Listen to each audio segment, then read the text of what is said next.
GeM TV நேயர்கள் அனைவருக்கும் வணக்கம். ஜெம் டிவி வழங்கும் உழவும் உணவும் என்ற வேளாண்மை நிகழ்ச்சியில ஒவ்வொரு வாரமும் இயற்கை வேளாண்மையில் விளைவிக்கப்படுகின்ற உணவு தானியங்கள் குறித்தெல்லாம் விரிவாக பார்த்து வருகிறோம். அந்த வரிசையில சென்னை மாநகரில் ஒவ்வொரு வாரமும் முதல் நாள் நடைபெறும் சென்னை ஆர்கானிக் மார்க்கெட்டின் அதனுடைய ஒருங்கிணைப்பாளர் கார்த்திக் அவர்கள் நம்மோடு இணைந்துள்ளார். அவரிடம் இது குறித்து விரிவாக விவாதிக்கலாம். சார் வணக்கம். இப்போ சென்னை மாநகர்ல மக்களுக்கு நஞ்சில்லாத இயற்கை உணவு தானியங்களை கொண்டு சேர்க்கிறீங்க. உங்களுடைய இயற்கை வழி பயணம் எந்த அளவுக்கு வெற்றிகரமாக போய் இருக்கின்றது? எவ்வளோ நாட்களுக்கு முன்பாக இந்த சென்னை ஆர்கானிக் மார்க்கெட்டை சென்னையில் தொடங்கினீங்க, அதை பற்றி சொல்லுங்க. வணக்கம், நான் என் பேர் கார்த்திக். நாங்கள் தமிழ்நாடு இயற்கை வேளாண் கூட்டமைப்புன்ற ஒரு கூட்டமைப்பில் இயற்கை விவசாயத்தை ப்ரமோட் பண்ணுறதுக்காக பல வேலைகள் பண்ணிட்டு இருக்கோம். இயற்கை விவசாயிகள் ட்ரைனிங் கொடுக்குறோம், அவங்களுக்கு சந்தைகள் உருவாக்கி கொடுக்குறோம், அரசாங்கத்துக்கு இதுக்கு டாக்குமெண்ட்டாக எடுத்துகிட்டு போகிறோம், அதுக்கப்புறம் அரசாங்கம் பாலிசி அட்வொகசி, அது மாதிரி பல விஷயங்களில் இறங்கியிருக்கோம். அதில் ஒரு முக்கியமான விஷயமா இந்த சந்தைகள்ன்றது ஒரு ரொம்ப முக்கியமாக இருக்குது. அது சந்தைன்னு சொல்கிறப்போ அது விவசாயிகளுக்கான சந்தையாக இருக்கா, அவங்களுக்கு சரியான ப்ரைஸ் போய் சேருதா, அவங்களுக்கு ஈஸியாக இருக்கா அப்படின்ற முறையில் இந்த சென்னை ஆர்கானிக் மார்க்கெட் அப்படின்ற ஒரு சந்தை எவ்ரி மந்த் முதல் ஞாயிற்றுக்கிழமை தொடர்ச்சியாக நடத்திட்டு இருக்கோம். இது 5வது மாசமாக நடத்திட்டு இருக்கோம். இதுக்கு முன்னாடியும் பல இனிஷியேட்டிவ்ஸில் இயற்கை விவசாயிகள் மார்க்கெட் சப்போர்ட் பண்ணுறதுல வேலைகள் செஞ்சுருக்கோம். இது ஒரு புது முயற்சியாக எடுத்து இங்கே சிஎஸ்ஐ பெயின் ஸ்கூல் கீழ்பாக்கில் நடத்திட்டு இருக்கோங்க தொடர்ச்சியாக. இந்த இயற்கை வழி பயணத்தில் அந்த இயற்கை வேளாண்மை, இயற்கை உணவு தானியங்கள் மீது மக்களுக்கு எந்த அளவுக்கு வரவேற்பு இருக்கின்றது, எந்த அளவுக்கு விரும்பி வாங்குறாங்க, அதை பற்றி சொல்லுங்க. ஸோ கடந்த ஒரு 5 வருஷம் முக்கியமாக கொரோனா கழிச்சு இது பற்றியான விழிப்புணர்வு கொஞ்சம் அதிகமாக இருக்குன்னு சொல்லலாம். ஆனால் இந்த விழிப்புணர்வு அதிகமாக அதோட சேர்த்து மிஸ்இன்ஃபர்மேஷன் அதுவும் நிறைய அதிகமாகிட்டே இருக்கு. ஸோ இன்னும் ஆழ்ந்த புரிதல் உருவாக்கணுன்றது ஒரு முக்கியமான விஷயமா வச்சிருக்கோம். இப்போ பாரம்பரிய அரிசி வெறும் கற்பகோணி ரொம்ப நல்ல அரிசி தான், பட் ஆனால் அது மட்டுமே சாப்பிடணும், அதுக்கு மட்டுமே டிமாண்ட் அதிகமாக கூடாது. எல்லா பாரம்பரிய அரிசிக்கும் டிமாண்ட் அதிகமாகணும், எல்லா பாரம்பரிய அரிசியும் நம்ம சாப்பிடணும், எல்லாத்துலேயுமே சத்து இருக்கு, ஒன்றுத்துலேயும் ஒரு மாதிரி சத்து இருக்கு, அந்தந்த இதுக்கு அது மாதிரி சாப்பிடணும் அப்படின்ற விஷயத்த முன்னெடுத்துட்டு போகணும்னு நினைக்கிறோம். இன்னொன்று இப்போதைக்கு எந்த லெவலில் வந்திருக்குன்னா இது ஒரு மருந்து மாதிரி பார்க்குறாங்க. நம்ம அப்படி இதை பார்க்குறோம், இதை உணவாக பார்க்குறோம். டே டு டே லைஃப்ல இதை எப்படி இன்டகிரேட் பண்ண முடியும்?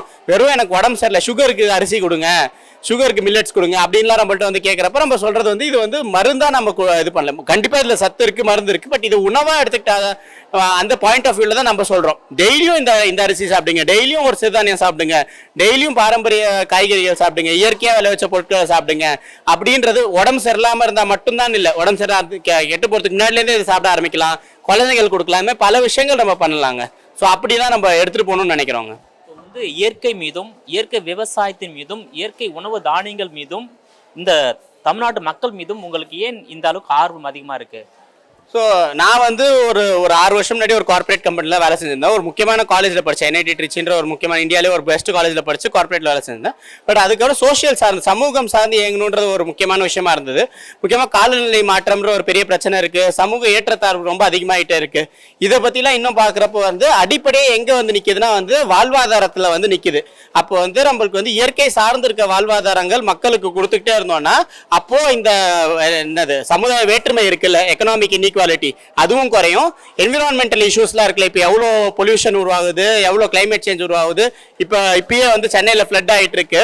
ஸோ அப்போ இன்னும் அதிகமாக சென்னை பீப்புள் சென்னைக்குள்ளே வந்தாங்கன்னா இன்னும் என்ன ஆகும்? சென்னை இன்னும் விரிவாக்கணுன்ற பேர் முயற்சிகளாக எடுத்துட்டு இருக்கு. ஸோ இது எல்லாத்தையுமே தடுக்கணும், ஒரு வளர்ச்சின்றதுக்கான ஒரு ஆல்டர்னேட்டிவ் கிரியேட் பண்ணுன்றதுக்காக தான் இதில் இறங்கணும். அப்போ அதில் வாழ்வாதாரம்ன்றது ஒரு முக்கியமாக இருக்குது. அப்போ வாழ்வாதாரம், இயற்கை சார்ந்திருக்க வாழ்வாதாரத்தை மேம்படுத்த வேண்டியதுக்கு என்ன தேவை இருக்குது?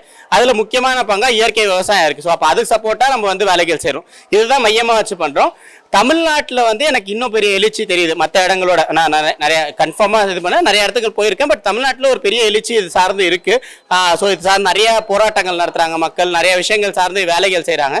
ஸோ அப்போ ஒரு மாற்று பொருளாதாரம் இல்லை ஒரு மாற்றத்துக்கான ஒரு தொடங்கம் தமிழ்நாட்டிலேருந்து உலகத்துக்கே நம்ம காட்டக்கூடிய நிலைமையில் நம்ம இருக்கோம், முயற்சி எடுத்தோம். தமிழ்நாட்டில் இயற்கை வேளாண்மை என்பது எந்த அளவில் விரிவாக்கம் அடைந்திருக்கு? இயற்கை வேளாண்மையில் விவசாயிகள் காட்டக்கூடிய ஆர்வம் எப்படி இருக்கு? இயற்கை விவசாயிகள் பயன்படுத்தக்கூடிய இடுபொருட்கள்லாம் எந்த அளவுக்கு தயாரித்து கொள்ள முடிகிறது? அதோட அனுபவம் பற்றி சொல்லுங்க. ஸோ அதான் விவரம் அளவுக்கு நிறைய பேர்கிட்ட போயிருக்கு. கண்டிப்பா இப்போ ஒரு 5 வருஷம் 10 வருஷம் முன்னாடி இயற்கை விவசாயம்னா சாத்தியமே இல்லை, யாருமே பண்ணலன்ற லெவல்லேருந்து அப்பெல்லாம் இருக்குன்றது எல்லா விவசாயிகளுக்கும் போய் சேர்ந்துருக்கு. ஆனால் எல்லா விவசாயிகளும் அதை பண்றாங்கன்னா கண்டிப்பா இல்லை. நம்மளோட கணிப்புப்படி ஒரு 1% தான் வந்து இயற்கை விவசாயத்தில் விவசாயம் பண்ணுறவங்களும் 1% 2% தான் இயற்கை விவசாயம் பண்ணிட்டு இருக்காங்க முழுமையாக. பட் ஆனால் இந்த கருத்து போய் சேர்ந்துருக்கு. அப்போ வந்து முழுமையாக இயற்கை விவசாயத்துக்கு மாறாமல் கூட சில பொருட்கள்லாம் இதில் வந்து பஞ்சகவியா மட்டும் அடிப்பாங்க. இப்போ ஃபர்டிலைசர்ஸும் யூஸ் பண்ணுறாங்க, பஞ்சகவியா மட்டும் யூஸ் பண்ணுவாங்க, ஜீவாமிர்தம் அந்த மாதிரி சில விஷயங்கள்லாம் மாறி இருக்கு. ஸோ அதுவும் நல்ல விஷயமா தான் நம்ம பார்க்குறோம். பட் முழுமையாக இயற்கை விவசாயத்துக்கு மாறணும்னா இன்னும் நிறைய வேலைகள் செய்ய வேண்டியது இருக்கு. அரசாங்கம் நிறைய வேலைகள் செய்ய வேண்டியது இருக்கு. நம்மள மாதிரி தன்னார்வ நிறுவனங்கள் நிறைய வேலைகள் செய்ய வேண்டியது இருக்கு. முக்கியமாக விவசாயிகளுக்கு ஒரு சிஸ்டம் உருவாக்க வேண்டிய தேவை இருக்கு. இப்போ நான் ஒரு விவசாயி இயற்கை விவசாயம் மாறணும்னு நினைச்சாங்கன்னா அவங்களுக்கான ஹோல் சிஸ்டம், எங்கேருந்து அவங்க இடுபொருட்கள் எங்கேருந்து கற்றுப்பாங்க, ஃபர்ஸ்ட் இடுபொருட்கள் அவங்களே செஞ்சுப்பாங்களா இல்லை வாங்கணுமா, எங்கேருந்து வாங்கலாம், அதுக்கப்புறம் சந்தை எங்கே படுத்துறது, அதை எப்படி வந்து ப்ராசஸ் பண்ணுறது. இப்போ வந்து ட்ரெடிஷ்னல் ரைஸில் ஒரு முக்கியமான விஷயம் வந்து ஒழுங்காக ப்ராசஸ், அன்பாலிஷ்டாக ப்ராசஸ் பண்ணுறதே ஒரு பெரிய கஷ்டமாக இருக்குது. மில்லட்ஸ் போடுறாங்க, அதை எங்கே போய் அரைக்கணும்னே தெரிய மாட்டேங்குது. ஸோ அதை எப்படி மதிப்பு கூட்டுறது, எப்படி வந்து விற்பனை பண்ணுறது. ஸோ இது மாதிரி பல ஒரு விவசாயிக்கு தேவையான எல்லா சப்போர்ட் சிஸ்டம்ஸையும் கெமிக்கல் ஃபர்டிலைசர்ஸ், கெமிக்கல் பெஸ்டிசைட்ஸ் பண்ணுறவங்க கொடுக்குறாங்க. ஆனால் அதுக்கு எடுத்தல் பண்ணி கொடுக்குறாங்க. அதே நம்ம வந்து இயற்கை விவசாயம் சார்ந்து எப்படி நம்ம அதை கொடுக்க முடியும், அது வந்து நம்ம முன்னெடுத்துட்டு போக வேண்டிய தேவை இருக்கு. நிறைய பயிற்சிகள் நடத்த வேண்டிய தேவை இருக்கு. இன்னும் நிறைய வேலைகள், இப்போ வெறும் ஆரம்பம் தான் இது, இன்னும் நிறைய வேலைகள் கண்டினியூஸா பண்ணிட்டே இருந்தோம்னா தான் மாற்றங்கள் வரும். வேளாண்மையில வந்து ரசாயன உரம் வந்து முற்றிலுமா தவிர்க்கணும், ரசாயன பூச்சிக்கொல்லி மருந்து தவிர்க்கணும், களைக்கொல்லியை தவிர்க்கணும், அதேபோல மரபணு மாற்றப்பட்ட விதையை வந்து தவிர்க்கணும். இதெல்லாம் தவிர்த்து முற்றிலுமா சுயசார்பு விவசாயம் தான் பண்ணணும்னு சொல்ல வரீங்க. ஸோ இந்த விஷயத்தை வந்து விவசாயிகள் எந்த அளவுக்கு இப்போ ஏற்றுக்கொண்டு வராங்க, அதே போல வந்து இயற்கை வேளாண்மையில விளைவிக்கப்படுகின்ற அந்த உணவு தானியங்களை சென்னை போன்ற நகர மக்கள் இல்ல தமிழ்நாட்டு மக்கள் வந்து எந்த அளவுக்கு விரும்பி வாங்குறாங்க. ஸோ வந்து உற்பத்தி எந்த அளவுக்கு அதிகரிக்கிறதோ அந்த அளவுக்கு வந்து விற்பனையும் அதிகரிக்க வேண்டும், வாங்கும் திறனும் அதிகரிக்க வேண்டும். அது எப்படி இருக்கு? ஸோ அதான் இதில் நிறைய விஷயங்கள் பார்க்க வேண்டியது இருக்கு. ஒன்று வந்து விவசாயிங்க எப்படி பார்க்குறாங்கன்னா இது ஒரு ஆப்ஷனாக வச்சிருக்காங்க. இப்போதைக்கு அட்லீஸ்ட் எல்லாருக்குமே தெரியுது. இது மாறணும்னா இன்னும் நிறைய வேலைகள், நம்ம முன்னாடியே சொன்ன மாதிரி தான் நிறைய வேலைகள் பண்ண வேண்டியது இருக்கு, நிறைய விஷயங்கள் இருக்கு. இப்போ வந்து நுகர்வோர் சைடில் என்ன நடக்குதுன்னா 2 விஷயம் பார்க்க வேண்டியது இருக்கு. ஒன்று வந்து விழிப்புணர்வே இல்லாத நுகர்வோர் கொஞ்சம் பேர் இருக்காங்க. இன்னொரு செட் வந்து விழிப்புணர்வு அடைஞ்ச நுகர்வோர்களும் வந்து எப்படி பார்க்குறாங்கன்னா வந்து இது ஒரு இப்போ வந்து ஃபார் எக்ஸாம்பிள் போயிட்டு நிறைய வந்து கருப்பு கவுனி அரிசின்ற பேரில் வந்து மற்ற கருப்பு ரகங்கள் பர்மா ரைஸாக இருக்கட்டும் மற்ற அரிசிகள்லாம் வந்து கடைகளில் விற்கப்படுது.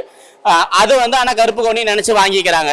ரெட் ரைஸ்ன்னு ஒரு கான்செப்டே இல்லை. எல்லா ரைஸ்க்கும் ஒரு பேர் இருக்கு. மாப்பிள்ளை சம்பாவா, பூங்காரா, என்ன குழி அடிச்சானா, இது எல்லாமே ரெட் ரைஸ் தான். ஸோ குள்ளக்காரா, இது எல்லாமே ரெட் ரைஸ் தான். அப்போ ரெட் ரைஸ்ன்னு மட்டுமே விற்கிறாங்க. ஸோ இந்த மாதிரி சில இன்னும் கொஞ்சம் ஆழமாக போக வேண்டியதுக்கான தேவை இருக்குது. நுகர்வோர் மாறின நுகர்வோரும் கொஞ்சம் ஆழமாக போயிட்டு டைரெக்டாக விவசாயிகள்கிட்ட வாங்க முடியுமா, இல்லை விவசாய அமைப்புகள்லேருந்து வாங்க முடியுமா, இப்போ இருக்க டெக்னாலஜி இருக்குது, இப்போ இருக்க டிரான்ஸ்போர்ட்டேஷன் இருக்குது, சிப்பம் அளவில் வாங்க முடியுமா, கிலோ வாங்காமல் கொஞ்சம் ஒரு 10 கிலோ இல்லாட்டி ஒரு சிப்பமாக வாங்கினா ஒரு விவசாயத்துக்கு ஈஸியாக இருக்கும், இல்லை விவசாயத்தை வாங்கி விற்கிற சின்ன ஒரு ஆர்கானிக் ஸ்டோருக்கு ஈஸியாக இருக்கும். ஸோ இந்த மாதிரி விழிப்புணர்வு நம்ம கொஞ்சம் கன்சியூமர்கிட்ட கொடுக்க வேண்டியது இருக்குது. அந்த மாதிரி இருந்தால் தான் வந்து கன்சியூமர் இப்போதைக்கு இருக்கிறது வந்து கன்சியூமர் ப்ரிஃபர்டு மார்க்கெட்டாக இருக்குது, அவங்களுக்கு கம்ஃபர்டபுளாக இருக்கிறதா தான் இருக்குது. இது வந்து விவசாயிகளுக்கு கம்ஃபர்டபுளாக மாற்ற வேண்டிய தேவை இருக்குது. தமிழ்நாட்டில் வந்து ஒட்டுமொத்தமாக 1% விவசாயிகள் தான் இயற்கை விவசாயத்தில் ஈடுபட்டு வராங்க. இப்போ சென்னை போன்ற நகர மக்கள் வந்து அந்த இயற்கை உணவு தானியங்கள் மீது அதிகமான ஆர்வம் வந்துள்ளதா சொல்லியிருக்கீங்க. அப்போ வந்து வாங்கும் திறன் வந்து அதிகமாக இருக்கு, உற்பத்தி வந்து குறைவா இருக்கு, அதனால விலைவாசி வந்து உயர்வா இருக்கே, அது எப்படி ஈடுகட்ட போறீங்க வருங்காலத்தில் சார்? ஸோ இது விலைன்றது வந்து நம்ம இன்னும் கொஞ்சம் டீட்டெயிலாக பேச வேண்டியது இருக்கு. நான் தெளிவாக ஒரு 3 லேயரில் சொல்கிறேங்க. ஃபர்ஸ்ட் வந்து உற்பத்தி இருக்கு, உற்பத்தி இல்லைன்னா இல்லை, கனெக்டிங் சேனல்ஸ் தான் பிரச்சனையாக இருக்குது. அது வந்து ஒன்று. இன்னொன்று வந்து சென்னை நுகர்வோர் மட்டுமே நம்பணும்னு அவசியம் இல்லை, எல்லா நுகர்வோரும் இது பண்ண வேண்டிய தேவை இருக்குது. இப்போ இப்போ எங்கேயோ ஒரு தூர பகுதியில் இருக்காங்க, அவங்க அங்கேருந்து சென்னைக்கு அரிசி அனுப்பி அப்படி தான் விற்கணும் இல்லை, அந்த பகுதியிலேயே வாங்கணும், கன்சியூமர்ஸ் அந்த பகுதியிலே இருக்கணும். இப்போ விலைக்கு வந்து வருவோம். விலையை வந்து நம்ம ஒரு 3 விதமாக பிரிக்க வேண்டியது இருக்கு, ஒரு 2 விதமாக பிரிக்க வேண்டியது இருக்கு. மொதல் வந்து கண்டிப்பாக வந்து இப்போ வந்து ஒரு பல்கா விற்கிறப்பையோ இல்லை இப்போ ஒரு 100 கிலோ எடுத்துகிட்டு போனாலும் 10 கிலோ எடுத்துகிட்டு போனாலும் 1000 கிலோ எடுத்துகிட்டு போனாலும் டிரான்ஸ்போர்ட்டேஷன் ஆல்மோஸ்ட் சிமிலராக தான் இருக்கும். அப்போது நிறைய இன்னும் வால்யூம்ஸ் அதிகமாக விலைகள் கொஞ்சம் ஓரளவு குறையும். ஆனால் இந்த விலையை வந்து என்னன்னா வந்து எதோட கம்பேர் பண்ணுறோன்றது இருக்கு.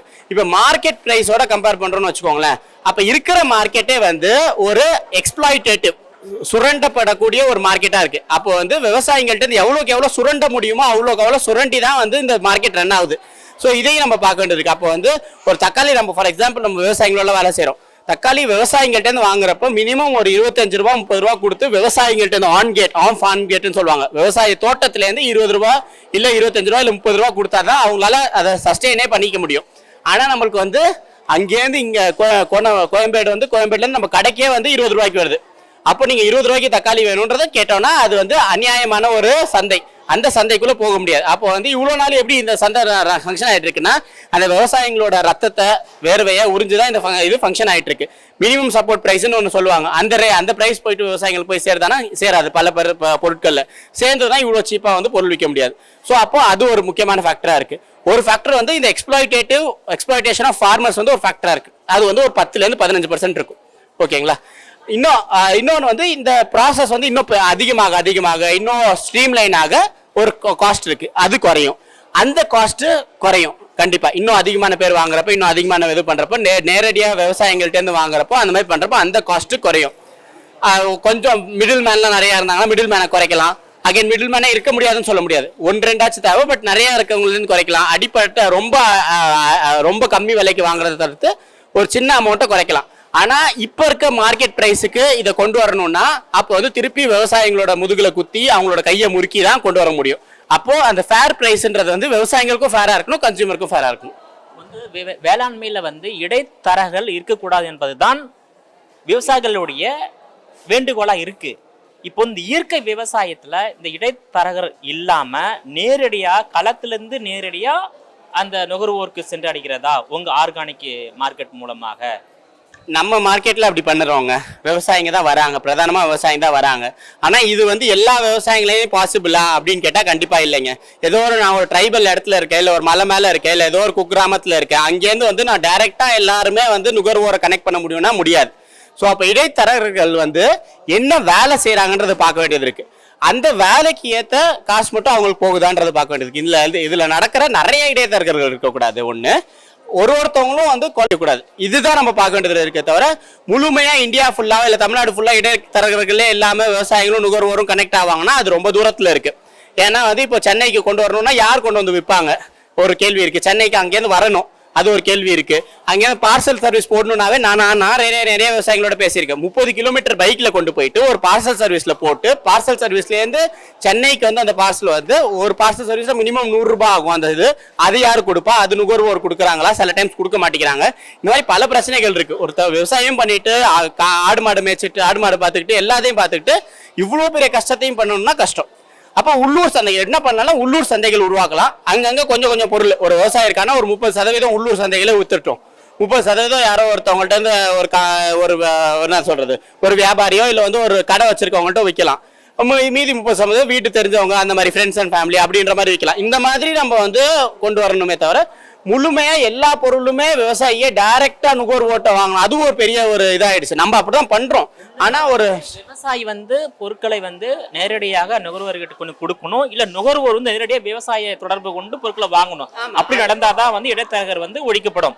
அதான் உண்மை. ஆமா, அதான் சொல்றேன். இப்போ அதான் அதுலயும் நிறைய பிரச்சனைகள் இருக்குன்ற. இப்போ வந்து நீங்க உங்க வீட்டு தேவைக்கு வந்து காய்கறி வெண்டைக்காய் வந்து ஒரு 2 கிலோ வாங்குனீங்கன்னு வச்சுக்கோங்களேன். திண்டுக்கல்ல நம்ம இயற்கை விவசாயி இருக்காங்க. 2 கிலோக்கு நீங்க திண்டுக்கல்ல இருக்க இயற்கை விவசாயிக்கு ஃபோன் பண்ணி எனக்கு 2 கிலோ வெண்டைக்காய் அனுப்பிவிடுன்னு சொல்ல முடியாது. ஓகேங்களா? அப்ப அதுக்குன்னு ஒரு கட்டமைப்பு வேணும்ன்ற மாதிரியான தேவைகள் இருக்கு. அந்த கட்டமைப்பு வந்து உருவாக்க வேண்டிய தேவை இருக்கு. அப்போ சிம்பிளா இது ஒரு ஃபேஷன் ஆயிடுச்சு. நான் டைரக்டா விவசாயிட்ட மட்டும்தான் வாங்குவேன்றது ஒரு பெரிய ஒரு ப்ராப்ளமேட்டிக்கா இருக்கு. அப்போ விவசாயிகள்ட்ட மட்டும்தான் வாங்கணும். என்ன பண்ணலாம்? நுகர்வோர் நீங்களா சேருங்க. உங்க பிளாட்ல இருக்க 100 பேர் சேருங்க. 100 கிலோ வெண்டைக்காய் வாங்குங்க. உங்களுக்குள்ள பிரிச்சுக்கோங்க. டைரக்டா விவசாயிட்ட இருந்து வாங்கலாம். எனக்கு 1 கிலோ வேணும், ஆனா விவசாயிகள்ட்ட இருந்து வேணும். இந்த மாதிரி இல்லாம கொஞ்சம் நம்ம நுகர்வோர்ட்ட கொஞ்சம் சொல்ல வேண்டியது இருக்கு. இந்த மாதிரி பிராக்டிக்கல் டிஃபிகல்ட்டிஸ் அவங்க புரிஞ்சுக்க மாட்டேங்கிறாங்க. நான் டைரக்டா விவசாயிகிட்ட இருந்து வாங்கிட்டேனா அப்படின்றது மட்டும் தான் அவங்களுக்கு புரியுது.